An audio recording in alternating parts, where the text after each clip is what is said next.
Et c'est parti.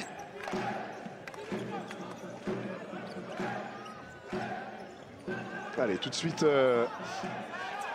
en action les Lavallois avec ouais, le premier but d'entrée. Nelson Lutin, première action. On joue depuis 13 secondes, peut-être l'un des buts les plus rapides de cette saison. Et bien voilà, les supporters lavallois n'ont pas eu à attendre trop longtemps pour être gâtés.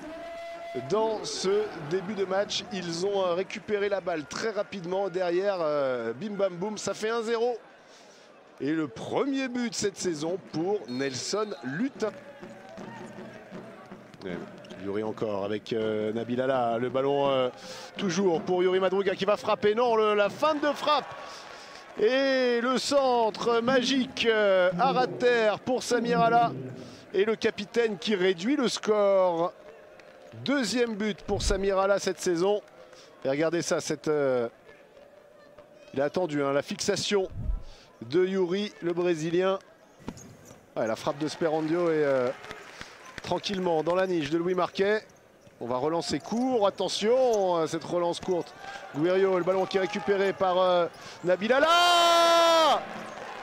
Et ça y est, 3-2. Hérouville qui est en train de faire trembler le champion de France en titre. Une relance avec allez, un petit peu trop de facilité. Nabil Allah, le petit pont sur Abdesamad Mohamed. Virtuellement un 4-0 de la part des joueurs d'Akaza. Mouhoudine pour la frappe de Lutin.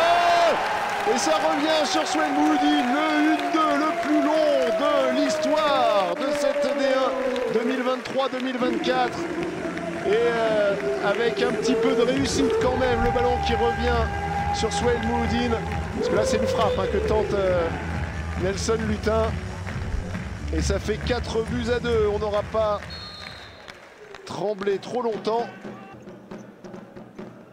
Ballon, attention, qui va être dégagé mais contré, qui revient dans les pieds de Kaique Ivo. Bakali, Napoles, Bakali pour Ivo qui nous trouve un angle incroyable pour son 5e but de la saison. Kaique Ivo.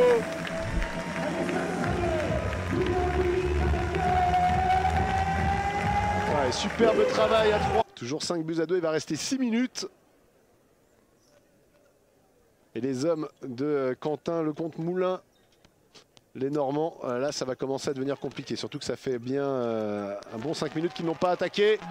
Et c'est Diego Napoles qui va aller s'emparer dans les pieds de l'autre numéro 10, Samir Allah, s'emparer du ballon et lui aussi inscrire son but. 6e buteur, différent pour les Lavallois. Et ouais, c'est forcément hein, risqué dans cette zone. Il va rester 3 minutes, il n'y a plus un gros rythme. Hein. On a l'impression que les Lavallois ont fait le taf.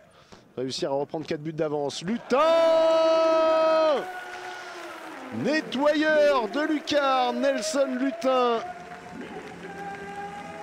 L'ancien d'Access qui inscrit son 2e but de la rencontre et son 2e but de la saison.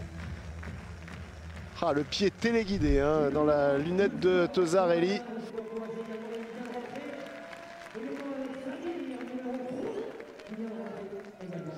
Et Samir Brioua qui est rentré avec son numéro 3. Le bon ballon pour Anas Bakali. La petite fin de frappe. Et le 8e but pour l'étoile lavalloise. Anas Bakali. Oh qu'il est beau celui-là encore. Ce contre, 4 contre 2. Petite fin de frappe. Hop. Et derrière on a juste Tosarelli qui peut rien faire.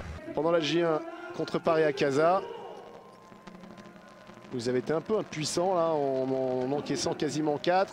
Voilà, et là ça déroule complètement. C'est Soufiane El Mesrar qui va trouver Anas Bakali pour un doublé. Ça fait moins de 3 minutes qu'il est sur le parquet. Anas Bakali, il en a déjà claqué 2.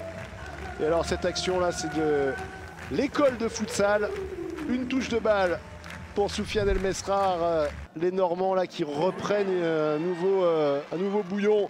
Et oh là là, la frappe sur le poteau de Brioua qui aurait pu lui aussi aller son petit but. Allez Baguit, 9 buts à 3.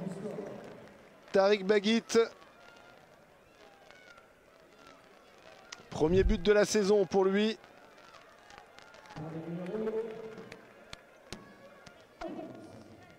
Ouais, c'est bien joué, ce surnombre. Et voilà, ça va se terminer sur ce score sans appel de 9-3 dans ce match qui opposait deux équipes aux antipodes. Le champion en titre face à un promu. 6 points lors des 2 premières journées contre 0 points pour Hérouville. Eh bien, il n'y aura pas eu de miracle. Laval qui s'impose 9-3.